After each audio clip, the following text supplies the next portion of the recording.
Basketball, a game of giants. When he had to, he knew all the tricks.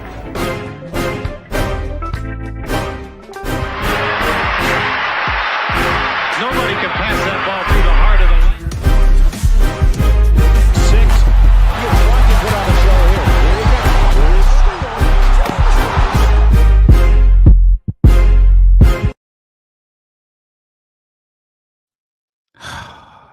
My God, man, Chandler Parsons, bro, he need to be drug tested. Did y'all hear what Chandler Parsons had to say about Kobe Bryant?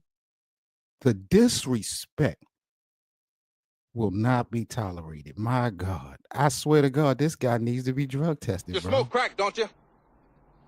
You smoke crack, don't you?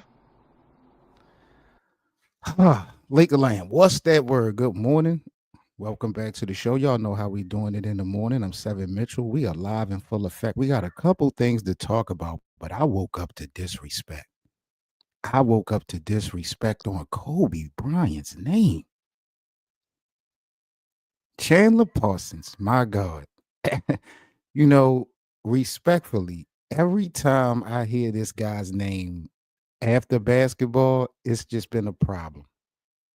It's always left a bad taste in my mouth. And I respect that everybody has their own opinion on certain things, but it seemed like Chandler Parsons it feels like he's been chasing clout, but I don't really see him pushing for no jobs or doing a lot of podcasts or anything like looking for the fame in that aspect. So I don't really know what his agenda, what his motives be when he be speaking, but listen to this disrespect that Chandler Parsons had on Kobe Bryant. My God, I really got to talk to the bosses. Listen to this disrespect. I love Kobe, God rest his soul, but he's not top 3 in most people's eyes. So I don't even understand how this is even an argument with him. And Wait, LeBron. who's the third? It's MJ, LeBron, and I think it's Shaq, but there's a lot of guys would go even older than him. But like, I don't think if you look at rankings across the world, I don't think Kobe is in most people's top 3. He's not. But to put him over LeBron, like, again, it's an opinion. You think he's top 3, Lou? I ain't rolling, Chandler. Yeah, absolutely. I would rank Kevin Durant. Durant above Kobe. Yeah, wow. It's also generational, Chandler. I'm a smidge older than you, so it's right there at that borderline. But Kobe gets caught up in that conversation because Kobe has publicly said like he wanted to be MJ. It's so disrespectful from Chandler jersey Parsons. or his mannerisms and all of that. So he gets caught up in that 1-1A conversation, and him and Jordan are like this, where LeBron is more of a Magic Johnson style player where he stands alone. But yeah, I mean, it's going to be younger guys that's going to put Kevin Durant in that conversation. I'm a Shaq guy as well, Chandler. So I understand. Yeah. And there's older people. Kobe's in that conversation though. Magic and Larry Bird, the older guys would put him with them above. This is so disrespectful. So it's a generational argument. Right. Yeah, it's hard. No. Chandler Parsons, I'm not letting you get away with this one, G. I'm saying. The disrespect to Kobe Bean Bryant will not be tolerated. I'm sorry. I don't care about you having your own opinion. So what? Make it count. When you're speaking on Kobe's name, you better make it count. And I'm not going to sit up here and campaign for Kobe that hard. I'm going to let Lakers land do it. I'm going to let the people get at Chandler Parsons because every time this boy speak, it's been out of pocket. And I just be wondering, like, what is to Chandler Parsons? Fuck you talking about, nigga? Yeah, Straight up, man. What is to Chandler Parsons? And for him to sit up there so disrespectfully and say Kevin Durant over Kobe Bryant? Really? Really? I mean, listen. Chandler Parsons acknowledged that this is an opinionated thing. Absolutely. You want to say that Kobe is not the top 3 all time? I don't have a problem with that. I'm not here to campaign for Kobe Bryant being in the top 3 all time. We can do that all day, all night. That's up to you. But to sit there and say on national television with a straight face, that Kevin Durant. Oh, listen, maybe I'm tripping. Let's watch this again. This is insane. I love Kobe, God rest his soul, but he's not top 3 in most people's eyes. So I don't even understand how this is even an argument with him and Wait, LeBron. who's the third?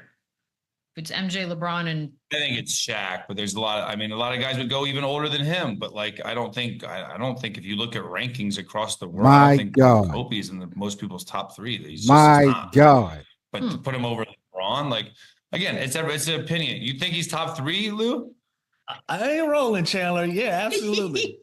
I would rank Kevin Durant. Kobe gets caught up in Kevin Durant above Kobe. Yeah. Wow.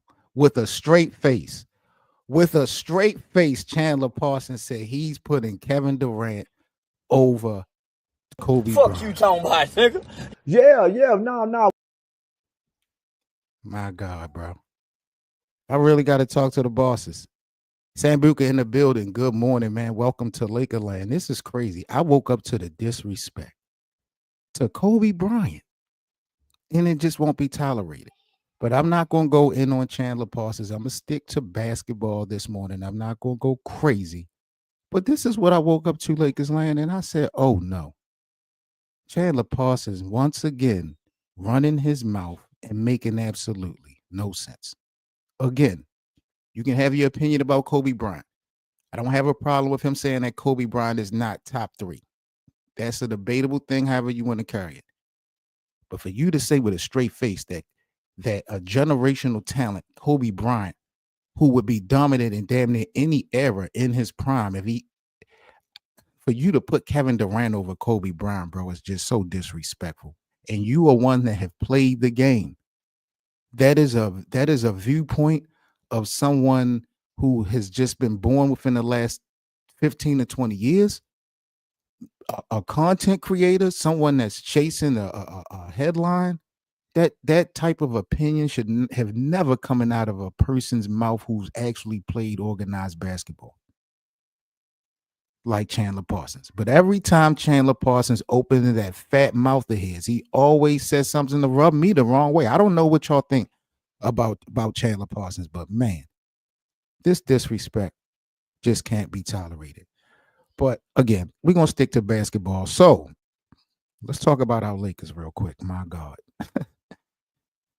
Jesus Christ.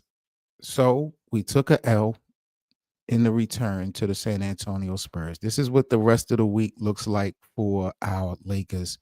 Do know we will be live in full effect for all Laker games in our playback room. So make sure y'all run over to playback.tv/LakersLand Show and join our playback room. We still got VIP passes we give away every game so you guys can kick back and enjoy the festivities with us in Lakers Land. But we got the Miami Heat coming up.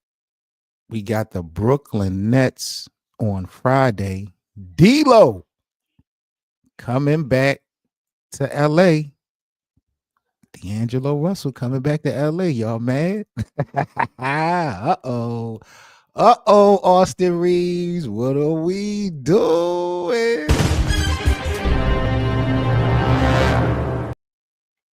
My God, you talk about a defensive liability. That game is going to be all offense. All offense. Austin Reeves versus D'Angelo Russell going down Friday night. It's going to be interesting, man. I don't really know what to say about our Lakers and how to really predict what the rest of this week is honestly going to look like. I really don't.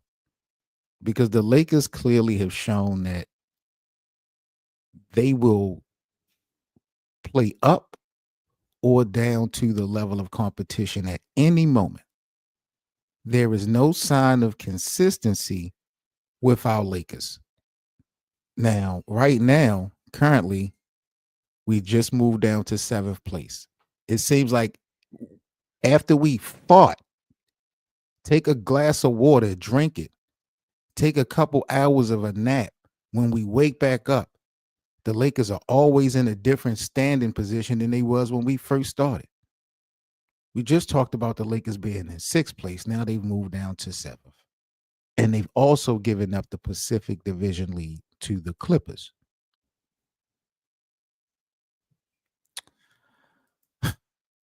I don't know, y'all. The Lakers got a lot to work on. They really do. And the problems start, I believe, with JJ Redick. I'm not asking for JJ Redick's job. JJ Redick has been through a lot, man. Let's be real. Like, God damn. Matter of fact, drop a bomb for JJ Redick, please.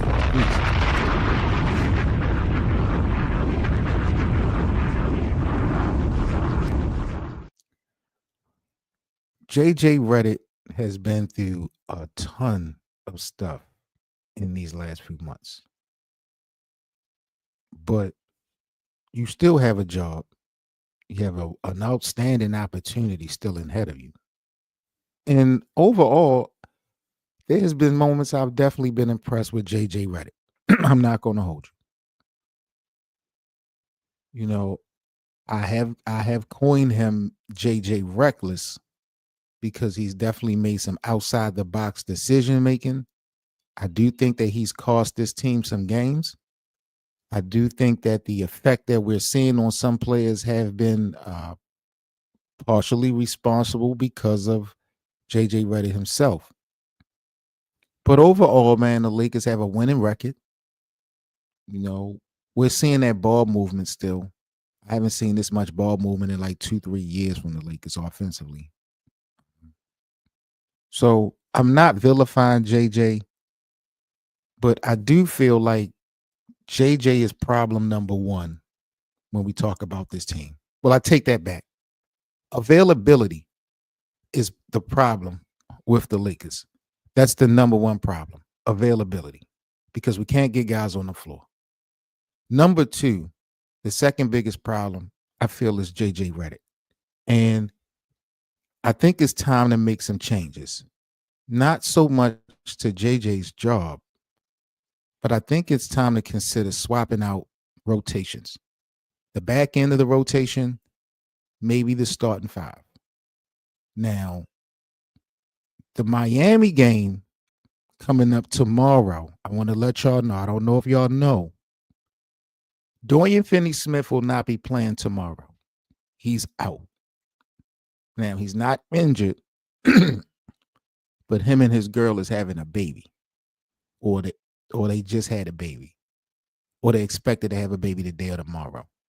So Dorian Finney-Smith will not be in uniform for this next game for Miami. One of the big things that people were asking JJ Redick to do was to start Dorian Finney-Smith over Rui Hachimura. Now, Pat Riley was just in Los Angeles the other night for the San Antonio game. Well, not in Los Angeles, wherever they played at, excuse me, for the Michael Cooper retirement. So I was wondering if anybody in that front office was having conversations with Pat Riley the other day about a possible trade to, with Jimmy Butler. Tamika, good morning. Happy Wednesday. What's that word? Appreciate you coming through. But Pat Riley was with the Lakers the other night, and I was wondering if Rob Pelinka, if anybody was just have any type of small conversation about a possible Jimmy Butler trade. But Miami is playing the Lakers tomorrow, and Dorian Finney-Smith will not be playing. So I say that to say we're going to get a big sample size of Rui in this game, whether we like it or not. And if there's a deal to be done for the Lakers because of the contract, because of the money, because money does matter in the NBA when we talk about trades, these aprons, it means something. Rui is going to have to really show something. He's going to have to really audition himself starting tomorrow. All eyes is going to be on Rui Hachimura tomorrow. And I'm not really campaigning for Jimmy Butler to come to Los Angeles. I don't want him, to be honest with you. But if any move is going to be made anywhere, really, of significance, Rui is going to be involved. D'Lo's contract is already gone. The bad part about this is that you really want to have Dorian Finney-Smith starting tomorrow, playing tomorrow versus Miami. That's what you want. Because if Rui goes out and shit shows tomorrow and with against Miami without Jimmy Butler, I mean, his trade value is just going to go down even less. And I feel like that's going to really damage any type of deal for us to possibly get like a Mark Kessler from Utah. It's just going to be very nasty work. JJ Redick has a very interesting job this week alone when it comes to rotations and adjustments. And not just the starting lineup. Like I said, I think he need to even consider swapping out the back end of the rotation. Maybe you need to replace Jackson Hayes for Christian Coloco. I can't believe I'm saying that. Not that I like Jackson Hayes anymore. He disappointed me. I'm not gonna lie. I can't complain. He definitely fooled me. I was one of those guys saying that Jackson Hayes should be a starter by default in order to get LeBron and AD in their true positions. And he truly has done nothing this season to help my argument. So maybe, just maybe, JJ should consider swapping out Coloco for Hayes in the back end. And also maybe Shake Milton. I know, see, Gabe, the thing about Gabe Vincent, Gabe is another interesting one because his contract is beneficial too for the Lakers. We're paying Gabe Vincent, I believe, $33 million on 3 years, $11 million a year. The Washington Wizards right now are paying Jonas Valanciunas about $9 to $10 million. So there's an opportunity straight up. I doubt that the Wizards would take it straight up. You know, and everybody always put that tax on the Lakers whenever there's a trade to be done. But the Gabe Vincent contract is interesting because it does allow you to get a big man to help Anthony Davis in Jonas Valanciunas. You could technically do it straight up. You wouldn't even have to include any protected pick. You wouldn't have to get rid of Rui. You keep your youth. It's all about what Washington wants. I don't think Washington looks at Gabe Vincent as like an asset or something to build off of. I got to look and see. And I think Gabe still got 2 years left on his contract. So it's not an expiring deal. But, you know, that contract is out there. Him and Ruiz is really the best one. I don't think the Lakers would consider trading Austin Reeves or Dalton Knecht. But Dalton Knecht is another one. You know, like I don't know what JJ Redick did with Dalton Knecht. And this is really the biggest problem, I feel like, because you gave this young boy the green light in October. Even at a point had him starting in the lineup. Now you take him out the lineup. He's averaging what, 16, 17 minutes a game? Dalton Knecht needs to be averaging at least 20 minutes a game. No debating. And I'm not talking about just because of the lack of availability we got from the other guys in the second unit. I just feel like Dalton Knecht can be that good, at least offensively. The Lakers need all the help that they can get. And yes, Dalton Knecht has been struggling. I'm holding JJ Redick partially responsible for the struggles of late for Dalton Knecht. I'm not blaming this solely on no rookie wall. I don't like the decision making that JJ Redick has been doing with Dalton Knecht. We talked about this last night. If you've played the game of basketball, either in high school, college, any type of organized game of basketball, you know sometimes you can't learn this game just in the film room or studying. You have to actually be in real time. You actually have to get out on the court. You have to play. And JJ Redick needs to find a way to give Dalton Knecht some minutes. It's just unacceptable to have Dalton Knecht out there for 16, 18 minutes, only attempting 3 field goals, 4 field goals a game. Like, no. We watched this young boy go crazy in the preseason, in the summer league, and starting this season off.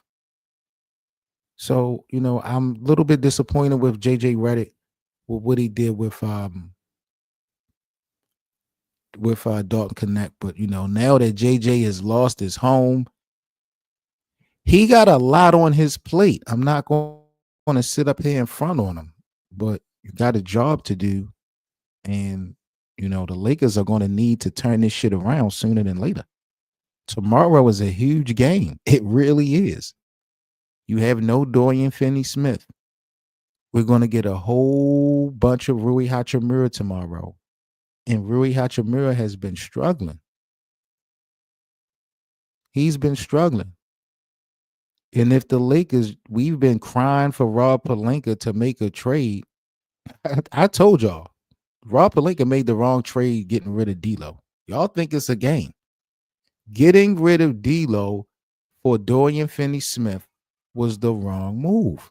I'm trying to tell y'all. Y'all laugh and y'all. I'm telling you, I don't have a problem with Dorian Finney-Smith coming to the Lakers. I'm not saying I wanted to keep D'Lo for the year. The personnel involved in that trade didn't make sense.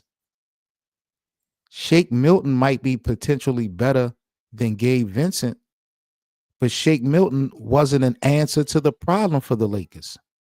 There was a deal to be done. If they were going to do this deal, there was a deal to be done that would have included Dorian Finney-Smith and Sharp for D'Angelo Russell. That deal would have been better because you'd have had a little bit more front court presence than what you got in this trade. Now, you got Dorian Finney-Smith. D'Lo is over there getting buckets in Brooklyn when he's on the court. Dorian Finney-Smith is not playing bad for the Lakers, but he is still trying to adjust. And now he's not even going to be in uniform tomorrow because he's having a baby. And we still don't answer the problem of a big man. And I told y'all, D'Angelo Russell's contract was pivotal in bringing over Mark Kessler and Colin Sexton from Utah. There was a deal to be done for D'Lo, Jalen Hood-Schifino, and that protected pick for Mark Kessler and Colin Sexton. Now, Utah did initially decline it because they didn't want D'Lo. This was around the time when D'Lo was struggling. Well, D'Lo pretty much been struggling all year, but this was when D'Lo was really bad this season. But the numbers mattered, and the numbers worked in that deal. But now you don't have D'Lo's contract anymore. So if the Lakers are going to get better, we need Rui to get better. And it's not for Rui to be better for us. We need Rui to put out good audition tape so we can get him the fuck out of here. That's just the bottom line. If you're looking for a trade, if you feel like this team, the way it's constructed, once we are healthy, is good enough to make something happen, then fine. There's rumors about, what's his name? Vando. There was speculation that Vando was supposed to come back tomorrow. That shit is a joke to me. I'm done on guys like Jared Vanderbilt and Christian Wood. I'm done on those guys. I'm done on the Gabe Vincents of the world. When we're talking about in a Lakers uniform, I got a tons of respect for their game. Injuries happen to the best of them. But again, the best ability to have in sports is availability. It's been too long since these guys been out there. And the shit that they're spoon feeding me when we talk about guys like Vando is a joke. Did y'all see the report yesterday on Vando? Reports came out yesterday that Jared Vanderbilt was doing 5-on-5 activity with the Lakers coaches. Now, what the hell is that supposed to mean to me? Really? After all this time, they just had your ass in the G League last week. Now you playing 5-on-5 with Nate McMillan and Scott Brooks and them. Like, bro, that shit does not impress me. Only thing that's letting me know is that you are mobile. You're still not ready to go. You're still not in NBA shape. Technically, we were supposed to see Vando last year, game 4 of the first round versus Denver. He was supposed to came back then. Dude had a procedure on the other leg. He got hurt and out for the year on one leg.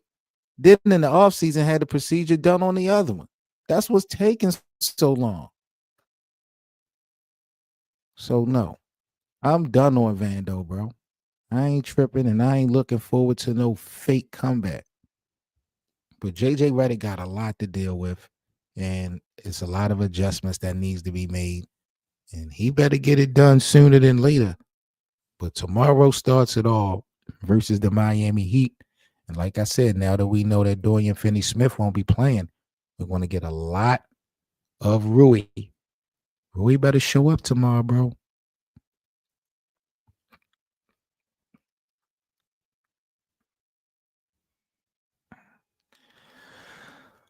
Lakers right now are half a game back from the Clippers in the Pacific Division. Back in plans. I don't like this. I don't like this. And then when you look at the teams around the Lakers, it doesn't make you feel comfortable at all. You know, Minnesota eventually going to find their way. Minnesota's going to start playing better basketball. I think they're better than the Lakers anyway. So I'm kind of surprised that we are ranked above Minnesota. But again, it's early. San Antonio, they're playing 500 basketball overall, but they just beat us. So we got to put some respect on their name. Sacramento, we've had Sacramento's number this season. I will admit that. You know, but the Kings are still a respectable team.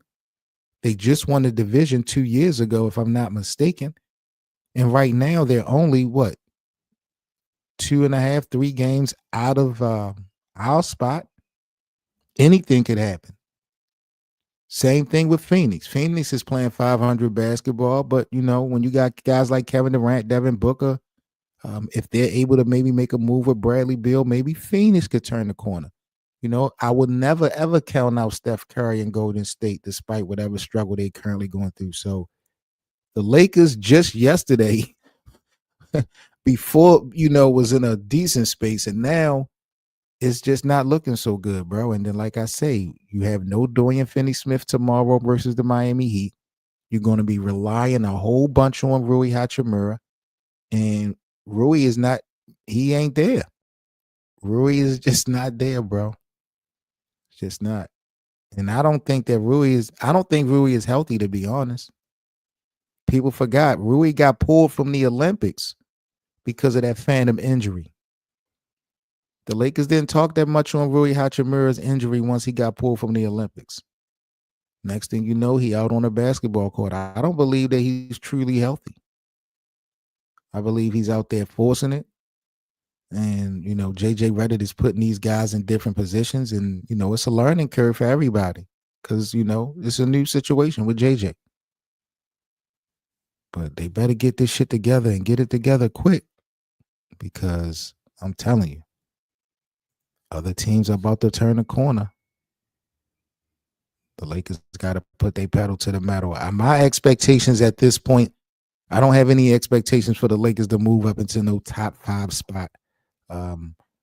I do have expectations really for the Lakers to figure this thing out, to be able to be competitive, to be one of the teams to win the division.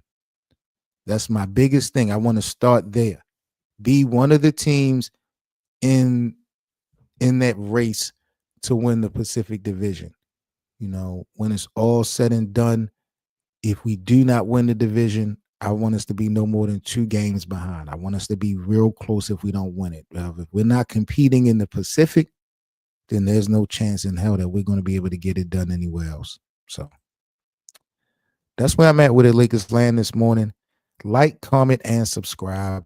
Y'all already know how I'm coming. 7 Mitchell, man, and I am pissed off because the disrespect that Chandler Parsons showed Kobe Bryant will not be tolerated. Listen to him again. Unbelievable. I love Kobe, God rest his soul, but he's not top 3 in most people's eyes. So I don't even understand how this is even an argument with him and Wait, LeBron. who's the third? It's MJ, LeBron, and I think it's Shaq, but there's a lot of guys would go even older than him. But I don't think if you look at rankings across the world, I don't think Kobe is in most people's top 3. He's not. But to put him over LeBron, Again, it's an opinion. You think he's top 3, Lou? I ain't rolling, Chandler. Yeah, absolutely. I would rank Kevin Durant. Kobe gets caught up in Kevin Durant above Kobe. Yeah. Wow. I would rank Kevin Durant above Kobe. My God. Fuck you talking about, nigga. Yeah, no. Chandler Parsons need to be drug tested, bro. That's all I You can smoke say. crack, don't you? I You swear. smoke crack, don't you? Lakers land. I am out. 7 Mitchell. Like, comment, and subscribe. Happy Wednesday, God damn it. Do not let Chandler Parsons ruin your day, because he damn sure almost ruined mine with this disrespect to Kobe Bryant. And it will not be tolerated. Make sure y'all smash that like button as we get this video out to the NBA community this morning. I'll catch you guys later on live here in about 7 o'clock p.m. Eastern. Y'all know we're going to lock in for another live stream later this evening. So I'll catch you guys later tonight, 7 p.m. Eastern here in Lakers land. Y'all stay safe. Have a wonderful Wednesday. Let me know what y'all think about that disrespect Chandler Parsons had for Kobe Bryant, because I ain't like it. I didn't like it. All right, people. I'm out. Peace.